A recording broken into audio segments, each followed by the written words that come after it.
So what are some of the factors that affect the reaction rate? Well, the first is the nature of the reactants. It means what kind of reactant molecules and what kind of physical condition are these molecules in. Small molecules tend to react faster than large molecules. Gases react faster than liquids, which in turn react faster than solids. Powdered solids are more reactive than chunks because there's more surface area for contact with other reactants. Certain types of chemicals are more reactive than others. Think of the activity series of metals. Ions react faster than molecules because no bonds need to be broken. So consider this reaction. It's methyl bromide plus hydroxide yields methyl hydroxide plus the bromide ion. A reaction mechanism is the step-by-step series of simple reactions called elementary reactions that lead to an overall reaction. Kinetics is the study of the rate in which chemical processes proceed that often allows the reaction mechanism to be understood. Now let's take a look at this mechanism of hydroxide ion attacking methyl bromide and forming methyl hydroxide in the bromide ion. What we have here is a purple ball representing the bromide ion and a red ball and gray ball attached together representing the hydroxide ion. When we have chemical bonds, those are represented by these gray lines. If we have a dotted line, it means a bond is being made or broken. So can you choose the first picture which would represent the very start of this collision between the hydroxide ion and methyl bromide? Which picture would start it off? And of course that would be D right here, where no bonds have begun to be made or broken. All right, what is the next picture? The next one would be the hydroxide colliding with the methyl bromide and beginning to form a bond between the oxygen and the carbon. What's the next picture? Now the bond between the bromide and the carbon begins to break. As the bond between the carbon and the oxygen firms up, the reaction continues as the bromide takes off, the molecule flips inside out, and the bond between carbon and oxygen firms up, until finally you have the products methyl hydroxide and the bromide ion. We can represent this reaction on a graph that represents energy on the ordinate and the reaction progress on the x-axis or abscissa. Each of the pictures we saw in the previous slide are represented here because as the hydroxide ion forms a bond with the carbon, the energy of the system rises to a maximum point where the bond between the carbon and oxygen is being made and the bond between the carbon and bromide is being broken. Very quickly, the reaction is completed as a strong bond forms between the oxygen and carbon, and the bromide severs its bond with the carbon until you get to the final product. So what do we call the activation energy in this energy diagram? The activation energy is the energy from the starting point to the peak energy of the transition state, distance RQ. And is energy being released or absorbed in this reaction? Well, the energy of the starting material is higher than the energy of the product. Therefore, this is an exothermic reaction, and the amount of energy released is the difference in energy between the starting point and the end point of the reaction, distance QS. Now what we have here is a probability distribution of oxygen gas at two different temperatures. The Boltzmann distribution is a probability distribution showing the fraction of molecules having a particular speed versus the molecular speeds for the particles.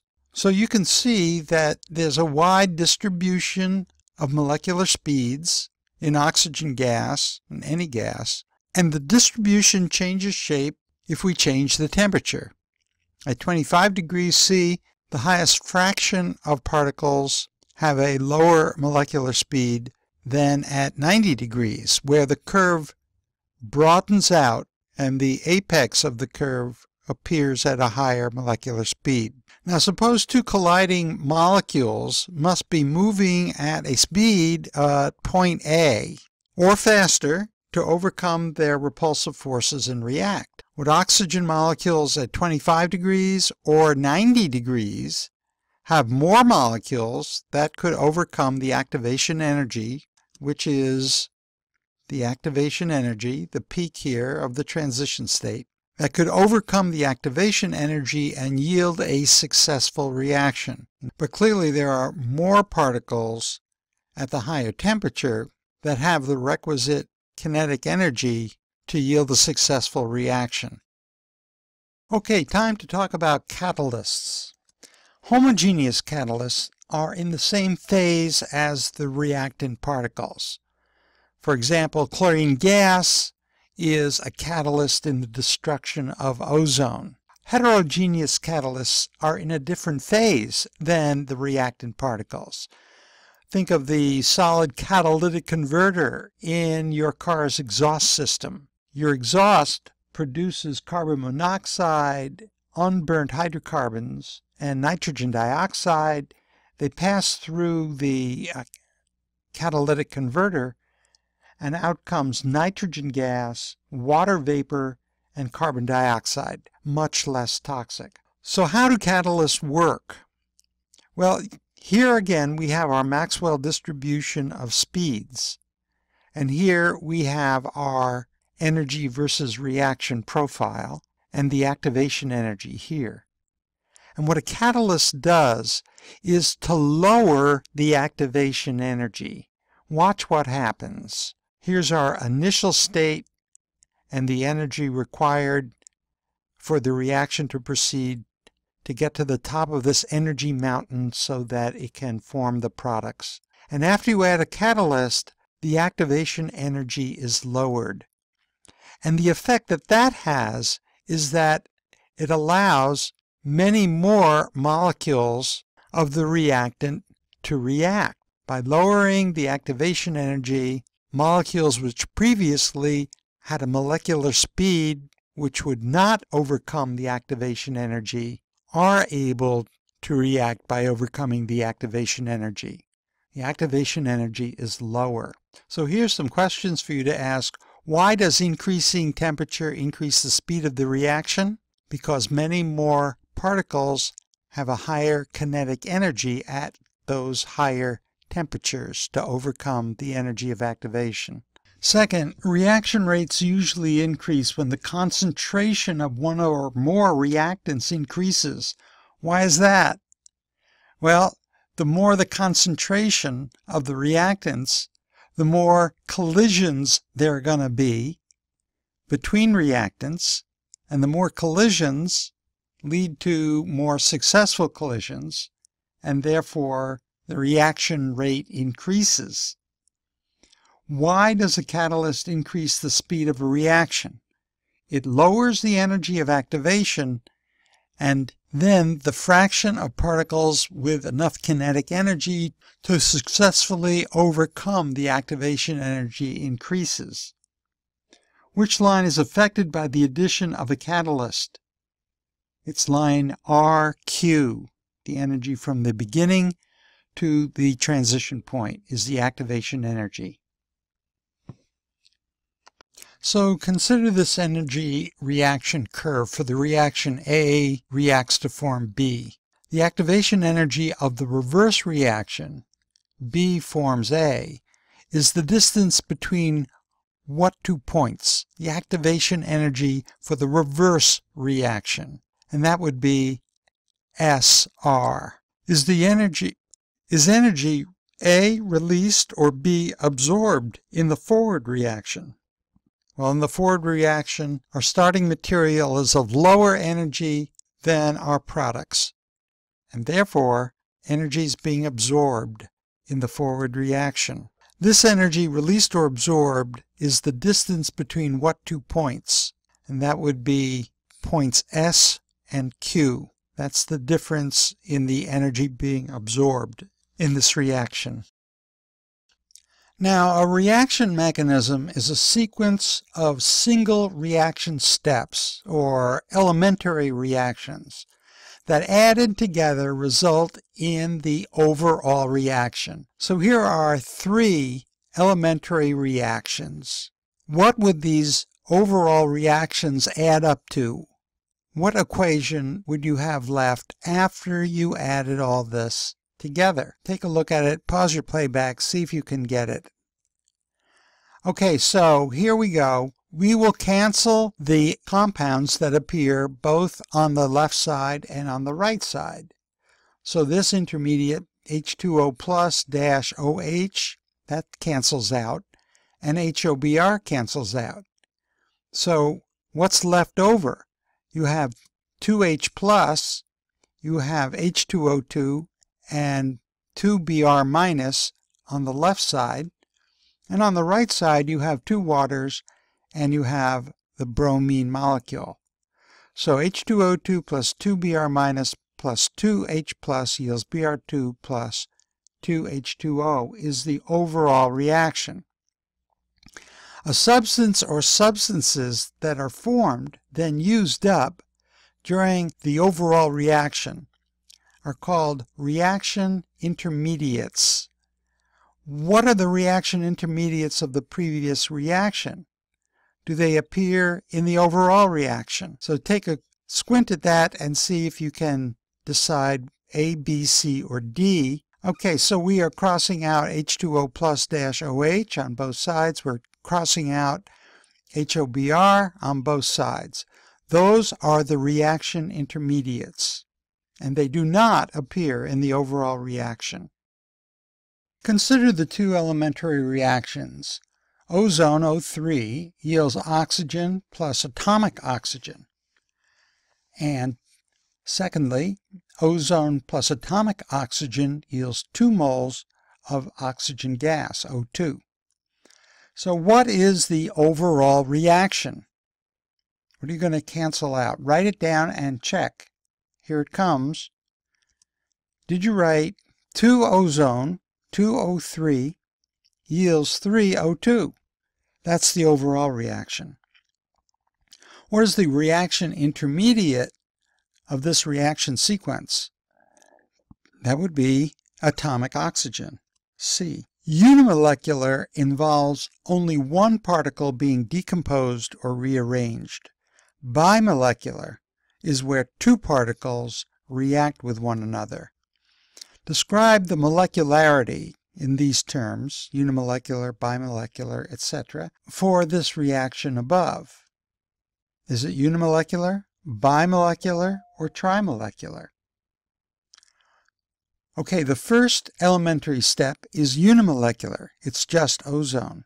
The second step is ozone plus oxygen. That's a bimolecular step.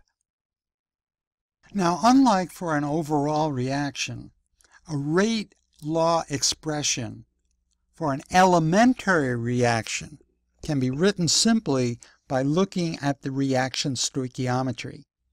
Its rate is proportional to the product of the reagent concentrations. Therefore, equation coefficients for elementary reactions become reaction orders or exponents in the rate expression. In other words, reaction order equals molecularity. For example, here's an elementary step. A reacts to form product. So first of all, is it unimolecular or bimolecular? Clearly unimolecular. And what's the rate law look like? The rate law equals K times the concentration of A. What about 2A reacts to form product? As an elementary step now, the molecularity is what? Bimolecular. And what does the rate law equal? K times the concentration of A squared. Or A plus B yields product as an elementary reaction. Molecularity is a bimolecular, and the rate law is K times the concentration of A times the concentration of B. So here are two elementary reactions. What I'd like you to do is turn your playback off and then answer each one of these questions. First, write the overall reaction, then declare what is the molecularity for each step, and finally write the rate law for each step. So playback off, try it, come back, and check out my answers. All right, here we go. Write the overall reaction. Well, that's easy. Once we cancel the reaction intermediate of Cl in both equations, we have 2 molecules of NO2Cl forming 2 molecules of NO2 plus Cl2. What is the molecularity for each step? The first step is unimolecular. There's just one species involved. Second step is bimolecular. There are 2 species involved. So the rate law for the first one is going to be a rate constant times the concentration of NO2Cl. And for the second, the rate equals another rate constant. That's why that little 2 is there. It's a different number than this rate constant for the first one. So K2 times the concentration of NO2Cl times the concentration of Cl. Now, in order to validate, and again, the word is validate. This doesn't prove a mechanism, but in order to validate the mechanism, 2 conditions must be met. The elementary steps must add up to the overall reaction. And second, the rate law predicted by the mechanism must be consistent with the experimentally observed rate law. So here's a reaction. Nitrogen dioxide plus carbon monoxide yields nitric oxide plus carbon dioxide. And here's experimentally determined data as we did before on determining the rate law. First of all, if the initial concentration of nitrogen dioxide doubles, but the concentration of carbon monoxide is held constant, what happens to the rate? We see a quadrupling of the rate. It's 4 times as much. And if we hold the concentration of nitrogen dioxide constant while doubling the carbon monoxide, there's no change in the rate. So which rate law are you going to choose based on this experimental data? And I hope you would choose answer D here, because it's a square relationship. As the concentration doubles, the initial rate quadruples, 4 times as much. So the rate law as determined by experimentation is answer D, K times the concentration of NO2 squared. So here is the rate law that we've determined from the experiment in the last slide, where the observed rate is equal to K times the concentration of NO2 squared. Now this might lead one to come up with a hypothetical reaction mechanism that's consistent with this observed rate law. First of all, perhaps we could have 2 molecules of nitrogen dioxide reacting to form nitrogen trioxide and nitric oxide. The rate law for that would be K times the concentration of NO2 squared, and it would be the slow step. Then the reaction intermediate of nitrogen trioxide would react with carbon monoxide to form nitrogen dioxide and carbon dioxide. So the rate law for this would be a fast step, where K2 times the concentration of NO3 and the concentration of CO would be the rate law for this second elementary reaction.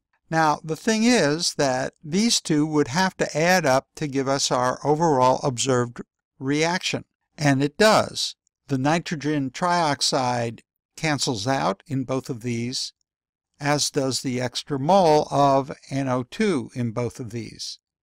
So at the end of the day, when we add these up, we end up with exactly what our overall reaction shows. Nitrogen dioxide plus carbon monoxide yields nitric oxide plus carbon dioxide. So the proposed mechanism is consistent with the actual reaction. Now, what might cause this first elementary reaction to be the slow step? Well, its activation energy would be higher, and therefore the rate for this elementary step would be slower than the second step, which has a smaller activation energy. So we could say the first step is slower than the second step because its activation energy is larger. The first step in this mechanism is the rate determining step. The rate law of the first step is the same as the observed rate law of the overall reaction. It's kind of like a roller coaster, where the first step in the roller coaster ride is dragging you up to the highest point on the roller coaster. At that point, the cars detach from the pulling mechanism, and they're allowed to free fall very quickly down to the end of the ride. Now, we've just seen a mechanism with a slow initial step, the rate determining step. What would happen in a mechanism with a fast initial step? Well, when a mechanism contains a fast initial step, the rate limiting step may contain intermediates, unstable species. When a previous step is rapid and reaches equilibrium, the forward and reverse reaction rates are equal. So, the concentrations of the reactants and products of the step are related, and the product is an intermediate. Substituting into the rate law of the rate determining step will produce a rate law in terms of just the actual reactants. So now we're going to look at a mechanism which has a fast initial step followed by a slow step. And this reaction, hydrogen plus nitric oxide yields water plus nitrogen gas, was observed to have a rate law equal to K times concentration of hydrogen and the concentration of nitric oxide squared. So can we come up with a mechanism for this reaction? Well, suppose we start with 2 moles of nitric oxide in equilibrium with an intermediate N2O2, dinitrogen dioxide. This is a fast step, and because it's followed by a slow step, it has time to reach equilibrium between the two states. Then, the reaction that follows this is hydrogen reacting with the intermediate to form water and dinitrogen oxide. That's a slow step. That's followed by a fast step, hydrogen plus dinitrogen oxide forming water plus nitrogen gas. That's a fast step. So how does this work? For the first step, the rate of the forward reaction equals the rate of the reverse reaction because they're in equilibrium. Therefore, the rate law for the forward reaction, which is K times the concentration of nitric oxide squared, right? There are 2 of them, equals the rate law for the reverse reaction, the rate constant for the reverse reaction, times the concentration of the intermediate N2O2. Now what's done is we solve for N2O2. We put N2O2 in terms of the nitric oxide. And when we do that, the N2O2 equals constant 1 divided by constant of the reverse reaction times the concentration of nitric oxide squared. In other words, we solve for the intermediate common to both reactions. So now we write the rate law for the slow step based on the equation. And we get a constant times the concentration of hydrogen times the concentration of the intermediate N2O2. But what we do here is now that we have N2O2 in terms of one of the actual observed reagents, nitric oxide, we substitute the dinitrogen dioxide with its equivalence in terms of nitric oxide. That's K1 divided by K minus 1 times the concentration of nitric oxide squared. And when we finish, we have all the constants in one place, and of course when you divide one constant by another constant, you get yet another constant. So all of these can be considered to be one number, times the concentration of hydrogen times the concentration of nitric oxide squared. Precisely what is observed in the experimental rate determination. So here's another one. If the proposed mechanism for the reaction of 2 ozone molecules react to form 3 oxygen molecules is valid, what would be the observed rate law? And this is the proposed mechanism that the question says is valid. Ozone is in equilibrium with oxygen gas and atomic oxygen. That's the fast step. It's followed by a slow step of ozone plus oxygen, atomic oxygen, forming 2 moles of oxygen gas. That's the slow step. The rate law for that step is a rate constant times ozone times atomic oxygen concentration. So how do we go about determining what the observed rate law would be on the assumption that this is a correct mechanism? Well, first of all, when we add these up, we get the overall reaction. We'll have 2 moles of ozone forming 3 moles of oxygen gas. 2 and 1 is 3. So for the first step, the forward reaction is in equilibrium with the reverse reaction. So the rates of the forward and reverse reactions are equal to each other. The rate law for the forward reaction is a constant times the concentration of ozone. The rate law for the reverse reaction is another constant times the concentration of oxygen times the concentration atomic oxygen. We're going to solve for atomic oxygen, the intermediate, and we get this. The rate constants divided one by the other times the concentration of ozone divided by the concentration of oxygen gas. Now, what we're going to do is take the rate law for the slow reaction and substitute in this equivalence for atomic oxygen. So we'll have rate equals a rate constant times ozone times another rate constant divided by yet a third times ozone divided by the concentration of oxygen gas. Or rearranging, putting all these constants together, times the concentration of ozone squared divided by the concentration of oxygen gas. So the rate law for this, based on this mechanism, is answer B. Activation energy and the activated complex. Well, there's an energy barrier to a reaction, and that is the amount of energy needed to convert reactants into what's called the activated complex. The transition state is another way of saying this. The activated complex is a chemical species with partially broken and partially formed bonds, and it's always very high in energy because of partial bonds. So which graph do you think would be consistent for a reaction mechanism in which its first elementary reaction was the fast step followed by the second step, the slow step? And if you chose B, you got it. The effect of temperature on rate. Changing the temperature raises the rate constant of the rate law. Arrhenius investigated this relationship, and he showed this equation. The natural log of the rate constant is equal to minus the energy of activation divided by constant R times 1 over the absolute temperature plus the natural log of what is called the frequency factor. E sub A is the activation energy, the extra energy needed to start the molecules reacting.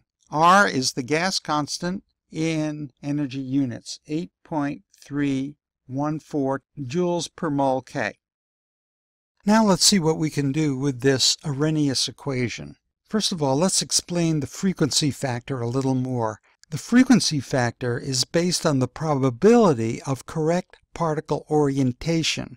You know, when particles collide, it's not enough for them to just bump into each other. They also have to be oriented properly so that chemical bonds can be made and broken. So the frequency factor is based on this probability of correct particle orientation that leads to successful collisions and their collision frequency, how often the collisions occur. So let's say that you collected all of this data of temperature versus the rate constant, changing the temperature and measuring and finding the rate constant at that new temperature. What could you do with this? Well, you could plot it according to the Arrhenius equation, which is given here in the form of y equals mx plus b. So knowing that, what are the units of the y-axis, the x-axis, the y-intercept, and the slope? Turn your playback off, think about it, come back, and we'll discuss it. Okay, y equals mx plus b. Y would be the natural log of k. What about the x-axis? X relates to 1 over T, 1 over the absolute temperature. The y-intercept is where the line crosses the y-axis, and of course that's going to be the natural log of the frequency factor. Finally, the slope is going to be measured as rise over run, as usual, and that's going to relate to minus energy of activation divided by the gas constant R. Now let's use this graph we've just plotted to determine both the activation energy and the frequency factor. Y equals mx plus b, so this equation, the Arrhenius equation, tells us what slope is and tells us what the frequency factor is. First, if I measure the slope, rise over run, I determine that it's 1.12 times 10 to the 4. So minus E sub a divided by r equals 1.12 times 10 to the 4. The y-intercept, the natural log of a, equals 26.8. So how can we use these data to calculate the activation energy and frequency factor? Minus E sub a divided by r equals 1.12 times 10 to the 4, and therefore E sub a equals 9.31 times 10 to the 4 joules per mole. Converting that into kilojoules per mole, we get 93.1. As for the frequency factor, we know it's the natural log of A, that's equal to 26.8. We got that from the graph. So we take the antilog of 26.8, it comes out to be 4.36 times 10 to the 11. So the frequency factor equals 4.36 times 10 to the 11, and the units are 1 over molarity seconds. Now, if you only have two data points, temperature and rate constant, the following form of the Arrhenius equation can be used. R, of course, is the gas constant, 8.314 joules per mole K. The reaction has an E sub A of 1 times 10 to the 2 kilojoules per mole and a rate constant of 0.286 liters per mole second at 500 K. What is the rate constant at 490 K? Different temperature. So why don't you turn your playback off and see if you can do this calculation and come up with the number that I came up with. Just a couple of caveats. The first is that the energy of activation is given as 100 kilojoules per mole, but R is given as 8.314 joules per mole K. So I would suggest converting R into kilojoules per mole K before you do the calculation. Secondly, be sure to associate the given rate constant, call that K1, with the given temperature, T1. And then the new temperature could be T2, and the number you're trying to calculate, the new rate constant, could be K2. Okay, playback off, see if you can get it. Okay, I got K2 as 0.177 liters per mole second. Did you get that?